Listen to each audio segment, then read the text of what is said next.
foutez de moi. C'est une question... Non, vous vous foutez de moi. Non, mais c'est... Non, mais vous vous foutez de moi. Oui, c'est vous. Donc Alors, c'est très frappant. Ce que vous racontez sur le vaccin, c'est une bombe atomique. Oui, alors attendez, on va bien remettre le micro. Et l'OMS est tenue par Bill Gates. L'OMS est tenue par Bill Gates. Vous avez un de vos collègues journalistes qui m'a dit « mais c'est complotisme ». Je me suis dit « non, mais vous regardez les financements de l'OMS, premier Bill Gates, deuxième les États-Unis, troisième Bill Gates ».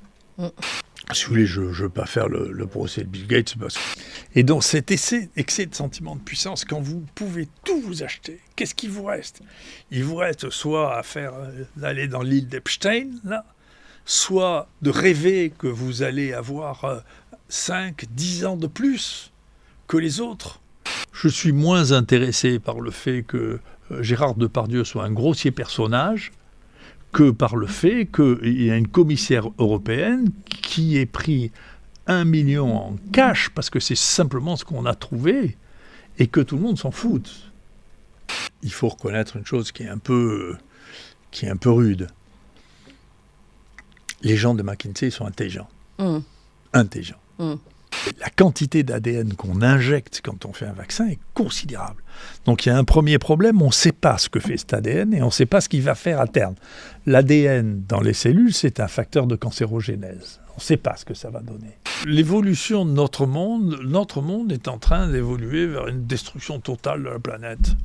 Dans la presse, les gens disaient qu'on cachait les morts, qu'il y en a, encore une fois, que j'ai attaqué pour diffamation. J'attends, le procès est un peu long. Et donc, on a fait une chose très simple, on a dit, voilà, donc je pense que ça va devenir le standard des études pharmaceutiques.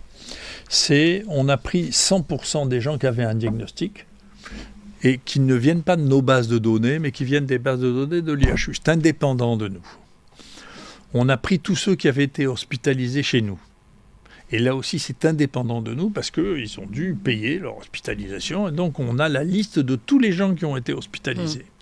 Chez tous ces gens qui ont été hospitalisés, on a demandé à la pharmacie centrale des hôpitaux, qui est indépendante de nous mettre en face de chaque nom, on doit faire une ordonnance à chaque fois, en face de chaque nom, quel était le médicament qu'ils avaient reçu.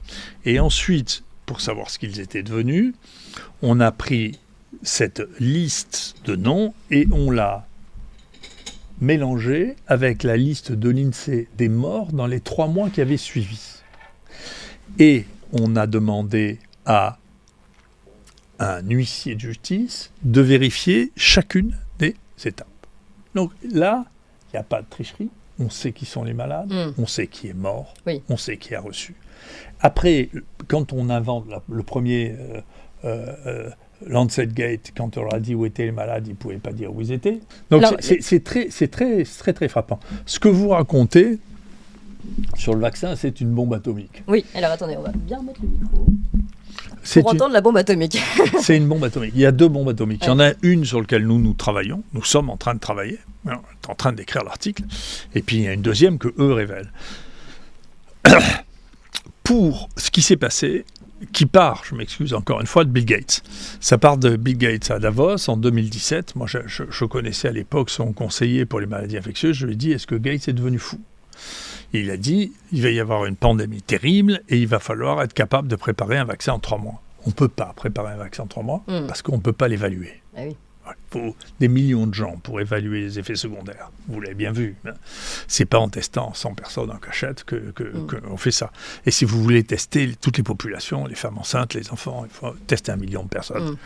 Ils vont dire, mais non, on aura besoin d'aller plus vite que ça va tuer des millions de personnes. Bon. Et à partir de ça a commencé l'idée que si on était dans cette situation, on pourrait transgresser toutes nos règles d'évaluation des vaccins.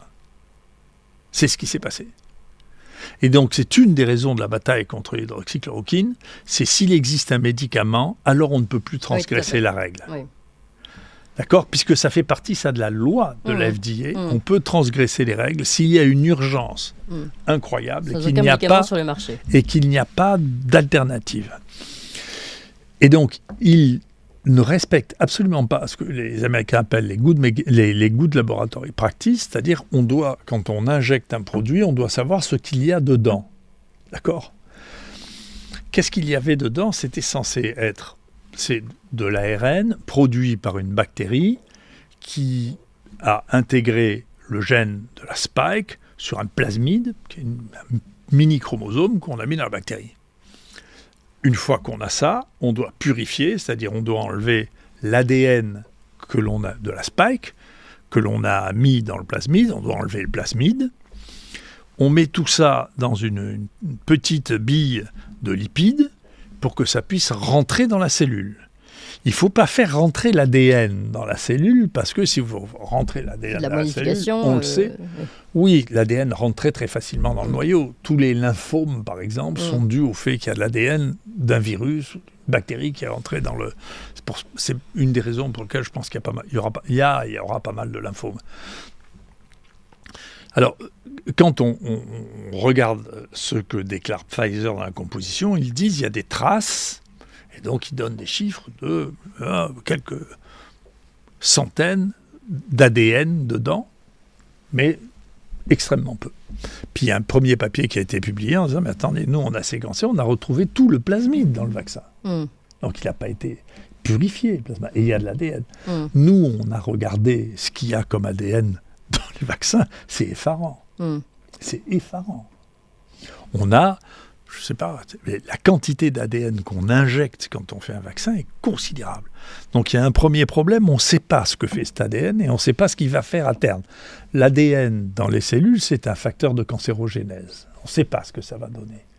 La deuxième chose qui a été trouvée, qui est la chose... Mais ça, c'était votre étude. Enfin, c'est notre étude, et c'était une étude qui avait été rapportée par ailleurs. Ils ont des difficultés à le publier, mais heureusement, il y a des contre-feux, si vous voulez, qu'on appelle les préprints, c'est-à-dire que vous les mettez online et on peut les lire, même s'il n'y a pas de journaux qui les acceptent, parce qu'ils vous obligent à changer la nature de ce que vous dites. C'est intéressant, parce qu'on a vu, par exemple, pour le British Medical Journal, qui était le seul qu'on considérait comme honnête, dans les grands journaux, on a vu la version qui était dans le préprint et la version qui était publiée. C'est pas la même. Tous les commentaires avaient disparu. Peu importe. Là, ce qu'il montre, c'est que voilà, la différence entre l'ARN et l'ADN, c'est qu'il y a deux choses. Il y a une base qui dans l'ADN s'appelle la thymidine, qui est remplacée dans l'ARN par une base qui s'appelle l'uracile, d'accord, qui est très fragile. Et l'ARN se dégrade très très rapidement. Il est mobile. Il est mobile, l'ARN. C'est pas ça. Il y a beaucoup d'RNA, il y a beaucoup d'enzymes qui détruisent parce que vous ne pouvez pas accumuler... L'ARN, c'est un messager. Vous ne pouvez pas l'accumuler dans votre cellule. Il faut le détruire au fur et à mesure. Donc l'ARN est très fragile. Donc à la fois pour augmenter sa durée de vie et deuxièmement... pour que l'uracile ne soit pas détruit trop rapidement, l'uracile, c'est ce qui a valu le prix Nobel, a été remplacé par un simulacre d'uracile. D'accord ? Un pseudo-uracile. Et ce que les gens ont vu dans ce papier du 6 décembre, c'est que le pseudo-uracile, dans un certain nombre de conditions, entraînait ce que nous on appelle des frame shifts, c'est-à-dire que le ribosome qui transforme l'ARN en protéine saute cette zone-là. Il n'arrive pas à la lire. La protéine n'est plus du tout la même. Eh oui. Ce que fait cette protéine, personne n'en sait rien du tout. Mais rien du tout. Toutes les règles de base du Good Laboratory Practice n'ont pas été respectées. Aucune n'a été respectée. C'est-à-dire que la composition n'est pas connue. La composition, on ne savait pas qu'il y avait autant d'ADN. Et que deuxièmement, il est prévu dans la FDA, mais aussi dans la réglementation française qui n'a pas été respectée, dans la réglementation européenne qui n'a pas été respectée, il est prévu d'évaluer ce que sont les produits générés par l'injection que vous avez faite. Et donc, ils n'ont pas regardé ce que nous, on appelle le protéome, c'est-à-dire quelles sont les protéines qui sont produites à partir de cette injection d'ARN messager. D'accord ? Donc, c'est deux anomalies très, très profondes eu égard à ce qu'est la loi. C'est-à-dire, la loi dit ça. Mais les gens ont dit, c'est peut-être d'ailleurs pour ça que les gens recommencent à s'exciter encore sur l'ivermectine, non mais ça ne marchait pas. Si vous dites, attendez, on n'a pas respecté la loi parce qu'il fallait sauver tous les gens, premièrement, maintenant qu'on fait le bilan, en dehors des gens qui avaient plus de 85 ans, nous on a calculé l'espérance de vie des gens qui étaient morts chez nous. On a beaucoup travaillé, nous, mais sur les gens qui sont les nôtres, pas qu'on connaît. Ceux que vous suivez, vos patients, oui. Oui, on a la plus grande série. Qui ont un nom, un visage, pas des numéros. On a la plus grande série mondiale de gens qui ont été traités dans un seul endroit par les mêmes médecins. La plus grande série mondiale. On peut tout regarder. L'espérance de vie, on a une fille très très bien qui s'appelle Stéphanie Gentil, qui a regardé, qui est une spécialiste de santé publique, qui nous a rejoint pour cette occasion. Elle a calculé quelle était l'espérance de vie des gens qui étaient morts. L'espérance de vie des gens qui étaient morts à l'IHU du Covid était de moins d'1 an. D'accord ? La planète, il n'y a pas de diminution de la population, ni en France, ni dans la planète quand même. C'est pas vrai. C'est un mensonge, c'est pas vrai. C'était une épidémie d'infection saisonnière, origine respiratoire. C'était en fait... Et donc cet excès de sentiment de puissance, quand vous pouvez tout vous acheter, qu'est-ce qu'il vous reste ? Il vous reste soit à faire d'aller dans l'île d'Epstein, là, soit de rêver que vous allez avoir 5, 10 ans de plus que les autres. L'évolution de notre monde est en train d'évoluer vers une destruction totale de la planète. Voilà. Et c'est pas le réchauffement climatique. Oui. C'est de la destruction totale. On a détruit tous les mammifères. Il n'y a plus de mammifères sauvages, il n'y a plus de plantes sauvages. On est en train de tout détruire. Et même les microbes avec le glyphosate. On est dans une situation... Et ce même gaspillage inouï qu'on voit chez les milliardaires, il est vrai à notre niveau. Si vous regardez vraiment, vous... ce qui est nécessaire dans ce que vous achetez par rapport à trop jeune. Mais moi, j'ai vu mes parents. Mes parents faisaient partie de la classe moyenne supérieure. Avec quoi ils vivaient, c'est un smicard, vous n'oserez pas vivre avec ça. Vous voyez, donc ce gaspillage généralisé avec cette course en avant de l'obsolescence de tout, il faut que tout soit remplaçable pour qu'on en rachète, pour qu'on en ait encore plus, parce que c'est pas rentable. Et que donc le prix que la France accepte de payer pour les médicaments génériques en Chine ou en Inde, puisqu'on ne les fabrique plus. Parce qu'on les achète à la Chine, oui. Et si bas qu'on n'est pas concurrentiel. Qu'à les acheter 2 fois plus cher, on en aura tant qu'on voudra. Oui, mais alors là, il y a une question, parce qu'on comprend que l'industrie pharmaceutique cherche, c'est le système capitaliste que vous expliquez tout à l'heure, l'offre et la demande, cherche à faire des bénéfices. Mais les institutions qui font la mise sur le marché, ou qui aujourd'hui... font le jeu de l'industrie pharmaceutique. Comment est-ce possible ? Elles sont censées être indépendantes. Vous vous foutez de moi ? C'est une question... non, vous vous foutez de moi. Non, mais non, mais vous vous foutez de moi. Oui, c'est volontairement naïf. Mais je voudrais que vous répondiez. BlackRock tient... Je ne connais pas le détail, parce que ça, c'est pas vraiment mon métier. C'est un économiste qui m'a dit 30% de la dette française. Vous croyez vraiment que l'État est indépendant vis-à-vis de ça ? Non, mais vous rigolez. Oui. Et l'OMS est tenue par Bill Gates. L'OMS est tenue par Bill Gates. Vous avez un de vos collègues journalistes qui m'a dit « Mais c'est le complotisme ». Je me suis dit « Non, mais vous regardez les financements de l'OMS. Premier, Bill Gates. Deuxième, les États-Unis. Troisième, Bill Gates. Donc Bill Gates dit à l'OMS qu'il faut faire, investit dans Gilead et dans les vaccins, et recommande les vaccins, recommande Gilead en direct. Lui, il a le conflit d'intérêts, il ne sait pas ce que c'est. Il dit dans la télévision, prenez du Remdesivir, si vous voulez, et vous êtes en train de vous foutre de moi en me disant que c'est des choses qui sont indépendantes, mais vous rigolez. Oui, non, mais je ne rigole pas malheureusement. Parce que et elles sont en conflit d'intérêts permanent. Elles vont faire la promotion de produits pour lesquels elles ont également investi.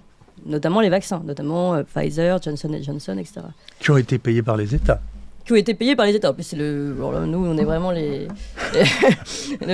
impôts. Oui, les impôts. Nous payons les études à ces laboratoires et après, nous rachetons les vaccins qu'ils ont produits, alors qu'on a payé les études. Donc, c'est vrai que c'est très intéressant. Quand on arrive à ça... On les achète en cachette. Oui, c'est ça. On les achète en cachette. Ça, c'est le SMS de Ursula von der Leyen. Ouais. Donc quand on arrive à ça, et qu'on sait aussi que c'est... Et si vous dites, il n'y a rien de tout ce que je vous dis qui est contredit par qui que ce soit, mais quand vous dites ça, vous dites c'est un complotiste. Vous ne croyez pas que ces gens, quand même, ont fait ça par bonté d'âme. Enfin, s'ils ont fait ça par bonté d'âme, ils ont pas fait ça par intérêt, c'est pas vrai. Mais alors, si on est encore un peu plus, pas vicieux, mais peut-être réaliste, quand on voit la fondation Bill et Melinda Gates qui pousse, par exemple, qui investit dans certains vaccins, mais qui également joue un peu à l'apprenti sorcier, ça m'intéresse d'avoir votre analyse, sur notamment des laboratoires de moustiques transformés par OGM. Et qu'on voit qu'il a pu provoquer lui-même, ça a été révélé par des articles qui ne sont pas censés être des journaux complotistes, lui-même certaines épidémies. Et finalement, il crée un problème et il apporte la solution après. Et il la revend, cette solution. Non mais, si vous voulez, je ne veux pas faire le procès de Bill Gates parce que j'en ai pas les moyens. Je pense, si vous voulez, que le monde occidental, avec le risque de s'écrouler à une vitesse terrifiante, a besoin de trouver de nouvelles règles pour le capitalisme comme il les a trouvées avant. C'est Rockefeller. Si on avait laissé Rockefeller, il aurait été propriétaire de tout le pétrole des États-Unis. Il a fallu une loi, la loi anti-Rockefeller, la loi anti-monopole, pour empêcher ça. La loi pour la lutte contre la criminalité en col blanc, ça date de la sortie de la Deuxième Guerre mondiale. La notion de conflit d'intérêts qui est totalement ignorée en France, qui est un des pays dans lequel on a le moins la notion même de ce qu'est un conflit d'intérêts. Je suis moins intéressé par le fait que Gérard Depardieu soit un grossier personnage que par le fait qu'il y a une commissaire européenne qui ait pris 1 million en cash parce que c'est simplement ce qu'on a trouvé et que tout le monde s'en fout. C'est tellement plus simple. Et puis la facilité, quand vous avez 10 milliards à dépenser pour convaincre les gens, et que vous avez 10 personnes à convaincre, vous savez, c'est facile. Oui. Tandis que quand vous en avez 100 000 à convaincre, que vous avez 10 milliards à dépenser, vous y arrivez quand même. L'Oxycontin, on l'a vu. Vous savez, ils ne sont toujours pas en prison, c'est toujours pas fini pour nous. C'est extraordinaire.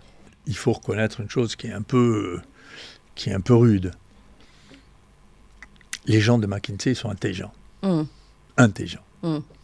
Ceux des cabinets, non. Et donc, moi, j'ai vu une étude de McKinsey qui correspondait à mon CHU. D'accord ? Ils ont fait une étude, honnêtement, c'est nickel, il y a des chiffres, c'est comparatif. Ils ont dit, on va prendre 2 CHU comparatifs, Bordeaux, Lyon, on va regarder, voilà, quels sont les niveaux de performance, quel est le taux de rotation, quels sont les bénéfices, quelle sont la production scientifique. À la fin, vous avez un rapport qui tient debout. Moi, j'ai eu 4 ou 5 fois des rapports de l'IGAS, qui est l'Institut français, c'est à pleurer. Oui. Et l'article 40, c'est que quand un fonctionnaire, dans son activité, découvre un délit chez un autre fonctionnaire, il doit le signaler au procureur de la République. Ça veut dire que les gens qui ont écrit ce rapport de la Cour des comptes ont désobéi à la loi, puisqu'ils auraient dû dire au procureur de la République telle personne et telle personne ont été payés par l'industrie pharmaceutique alors que c'est interdit par la loi. Oui. Ben oui, d'ailleurs, il y a une espèce de suicide des pays occidentaux, si vous voulez, qui se traduit. Moi, je crois beaucoup à la disparition. C'est pas la première fois que les civilisations urbaines disparaissent.